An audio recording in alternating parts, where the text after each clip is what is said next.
Oh, your child can have food without watching TV or mobile. That's amazing. I've seen a lot of parents talking something like this in an open forum, and I have made a video on screen time can have while your child is feeding on something. Today we are talking about simple and practical solutions on how to avoid screen time while feeding.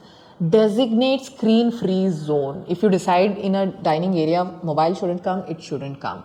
And this is how you can avoid distractions. Offer food only on demand. When your child is hungry, obviously you focus on the food. Do not push your child to eat when he's not hungry. Stop talking negative about screen time always. This will make them more curious, restless, demanding. Now we all want our children to be at par with technology, learn everything, and why talk negative?